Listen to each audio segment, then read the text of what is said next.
จ้าหน้าที่ของไทยทลายเครือข่ายยาเสพติดข้ามชาติซึ่งต่อกับเหตุการณ์นี้ก็สามารถจับสาวเมียนมาได้2คนที่ว่าถูกสั่งการโดยบอสชาวลาวให้ขนส่งยาเสพติดจำนวนมหาศาล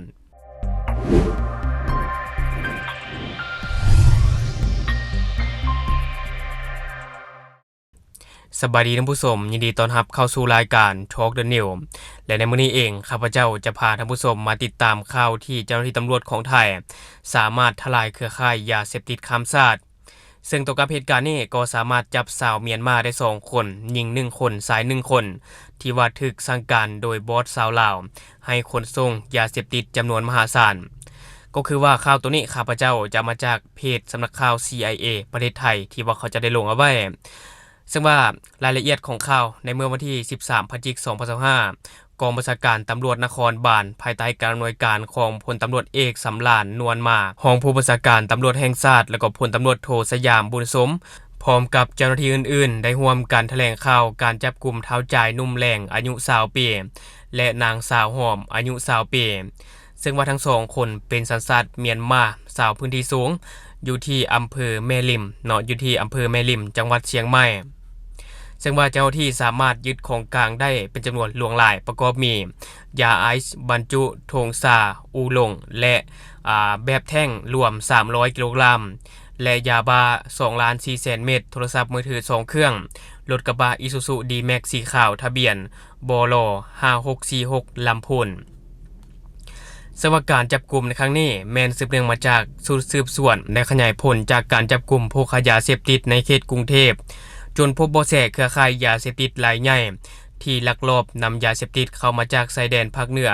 เข้ามาจำหน่ายในเขตกรุงเทพและปริมณฑลหรือว่าเขตอ้อมข้างซึ่งจากการสืบสวนก็พบว่ากลุ่มขบวนการนี้ได้ใช้รถกระบะ Isuzu สีขาวในการขนส่งยาเสพติดและก็ได้ซุกเสื่องแซในกะลำปีเพื่ออำพรางตบตาเจ้าหน้าที่และกลุ่มคนเหล่านี้ก็ยังได้นัดส่งบริเวณแคมทางกาญจนาภิเษกย่านบางบัวทองซึ่งในเวลาต่อมาเวลา 1 โมงท่านผู้ชมของวันที่13พฤศจิกายนเจ้าหน้าที่สามารถสกัดจับรถต้องสงสัยบริเวณถนนทางหลวงชนบทนบ1002บางบัวทองตำบลบางลักพัฒนาอำเภอบางบัวทองจังหวัดนนทบุรีได้กวดคนบริเวณกระบะรถพบถุงกระสอบสายลุงบรรจุยาไอซ์และยาบ้าจำนวนหลวงหลายที่ซุกเสื่องอยู่ใต้กองกะลำปีซึ่งเท่าใจผู้ต้องหาก็ได้ให้การรับสารภาพว่าได้รับการว่าจ้างจากสายสาวลาวให้ขนส่งยาเสพติดจากภาคเหนือไปส่งลูกค้าในเขตกรุงเทพโดยได้รับค่าจ้างรวม 20,000 บาทแบ่งกับหมู่สาวคนละ 10,000 บาทและยืนยันว่าเป็นการรับจ้างขนส่งยาเสพติดเป็นครั้งทำอิฐซึ่งพลตำรวจเอกสำราญนวลมาก็ได้เปิดเผยว่าปัจจุบันขบวนการค้ายาเสพติดรายใหญ่ได้เปลี่ยนวิธีการลำเลียงโดยใช้แรงงานต่างด้าวเป็นผู้ขนส่งเพื่อหลีกเลี่ยงการจับกุมซึ่งว่าก็มักจะซุกเสื่องใส่ในสินค้าเกษตรเช่นกะหล่ำปีหรือข้าวโพดซึ่งว่าก่อนหน้านี้ตำรวจ191หากก็จับกุมคดียาบ้า10 ล้านเม็ดที่ว่าซุกเสื่องใส่ในกองข้าวโพดเช่นเดียวกันซึ่งของกลางทั้งหมดจะถูกส่งมอบให้กองบัญชาการตำรวจปราบปรามยาเสพติดเพื่อดำเนินการเผาทำลายทิ่มเมื่อครบยอด22ตนซึ่งพลตำรวจเอกสำราญยังได้สั่งการให้ด้านสกัดทั่วประเทศเพิ่มความเข้มงวดในการตรวจสอบรถขนส่งสินค้าเกษตรถ้าหากพบพิรุธหรือว่ามีเบาะแสเกี่ยวกับยาเสพติดขอให้แจ้งได้ที่เบอร์สายด่วน191ตลอด24ชั่วโมงพร้อมเน้นย้ำว่าหากพบเจ้าหน้าที่พัวพันจะดำเนินการทางวินัยและกฎหมายอย่างเคร่งครัดซึ่งว่าในเบื้องต้นนี้ก็ได้นำผู้ต้องหาพร้อมของกลางส่งให้กับเจ้าที่ตำรวจเพื่อดำเนินคดีในข้อหาร่วมกันจำหน่ายยาเสพติดให้โทษประเภท1เมทแอมเฟตามินและก็เมทแอมเฟตามินในรูปแบบยาไอซ์โดยมีไว้เพื่อจำหน่ายอันเป็นการกระทำเพื่อการค้าก่อให้เกิดการแพร่กระจายในกลุ่มประชาชนและผลกระทบต่อความมั่นคงของประเทศอันนี้ก็จะเป็นเหตุการณ์ที่ว่ามีการจับกลุ่มสาวเมียนมาโดยได้รับค่าจ้างจากสายสาวลาวที่ฮ้องกันในชื่อบอสบอสคนลาวซึ่งว่าต่อกับเหตุการณ์นี้ก็ได้รับค่าจ้างคนละ 10,000 บาทอันนี้ก็เป็นข่าวหนึ่งท่านผู้ชมที่ว่าสังคมลาวก็ให้ความสนใจเช่นกันเพราะว่ามันเกี่ยวข้องกับบอสสาวลาวเป็นนักค้ายาเป็นนักค้ายาข้ามชาติก็ว่าได้และบัดนี้ข้าพเจ้าจะพาท่านผู้ชมมาติดตามอีกหนึ่งข่าวอันนี้ก็ถือว่าเป็นข่าวที่น่าสนใจโดยเฉพาะก็แม่นแรงงานลาวหรือว่าแรงงานต่างชาติก็ตามที่เบิ่งคลิปนี้อยู่ซึ่งว่าข้าพเจ้าจะเอามาจากเพจ คอนแก่น Weekly News ที่ว่าเขาจะได้ลงเอาไว้ที่ว่าตำรวจสืบสวนกลางของประเทศไทยหรือว่า CIB โดยกองบัญชาการปราบปรามการค้าขายมนุษย์ได้จับกลุ่มผู้ต้องหา2คนเนาะซึ่งว่าผู้ต้องหา2คนนี้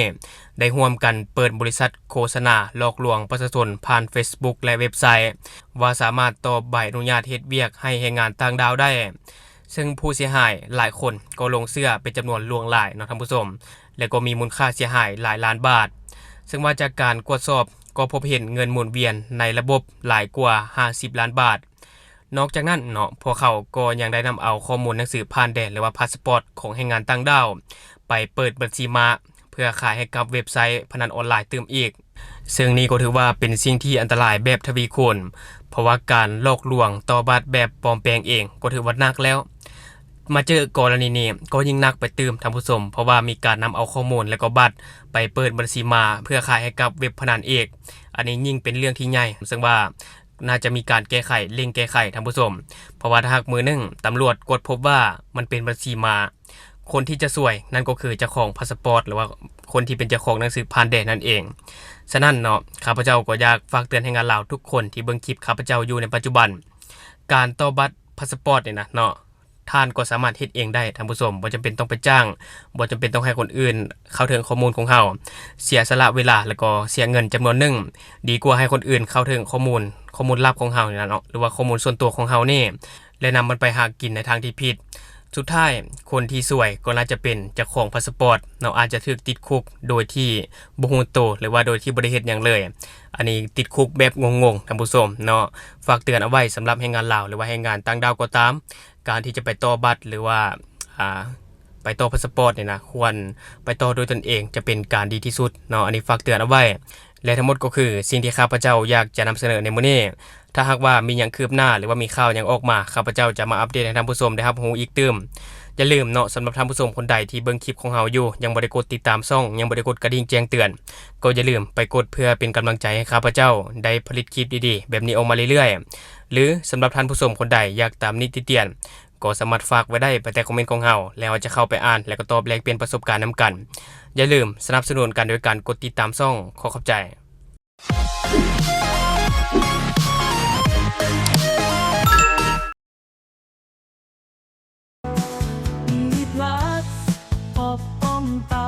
และแกเมาค้างในตัวเดียวกันรสชาติติดกลิ่นหอมกินง่ายมีพลัสอบอมตับ